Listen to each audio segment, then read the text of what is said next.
Over the years, I've had an occasional encounter with a Muslim who wants to kind of maybe convert me.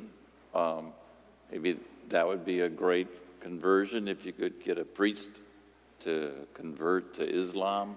That would be good. But anyway, they come in and kind of question my understanding of God.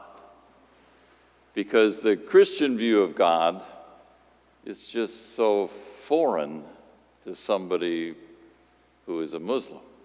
Because Muhammad just totally could not see that God, Allah, could become human.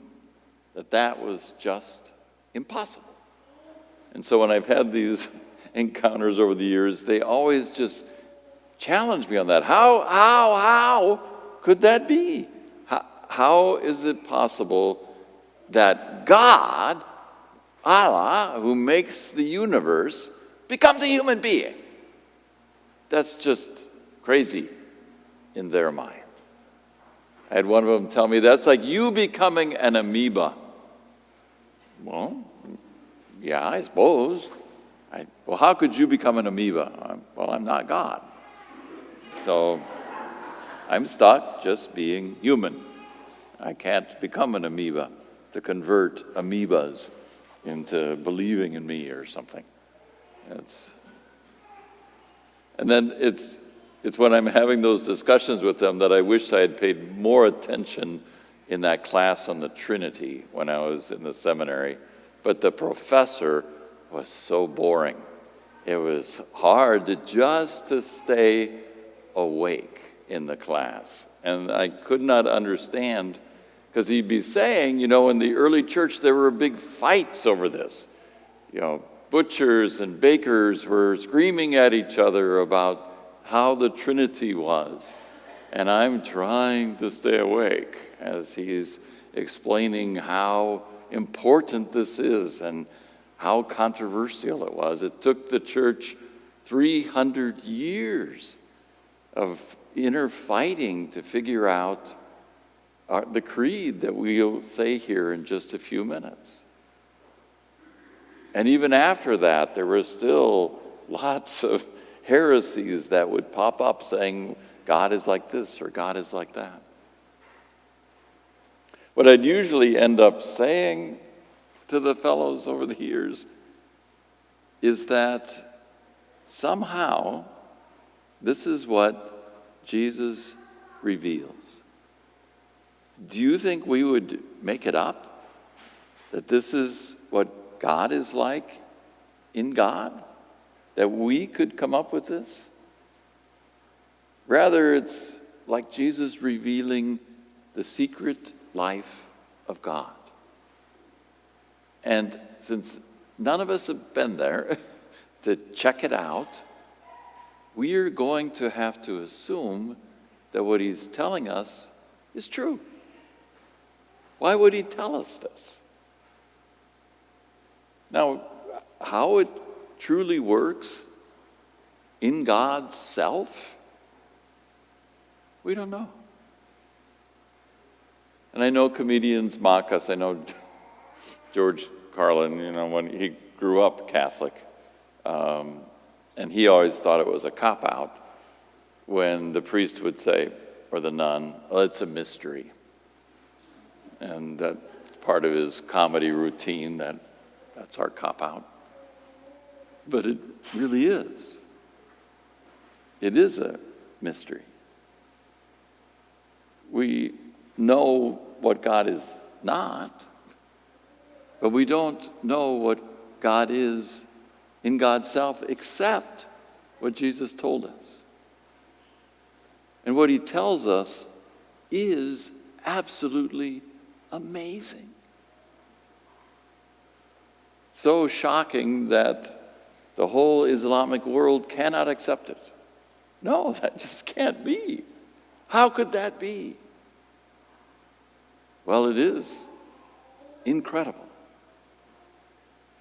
that the God of the universe took on our human flesh forever. That's a part of God. And it's mysterious. And we'll just stand in awe of it.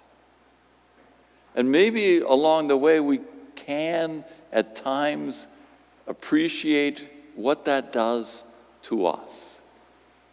St. Paul in the second reading today does a little bit of what he does a lot more of in the reading from Galatians, where he says that he takes a common experience in the Greek world at the time, where if somebody, a couple had a slave in their house but no kids, and as they got older, they wanted to give their business or their house to their slave who's taken care of them all their lives because they don't have any of their own children.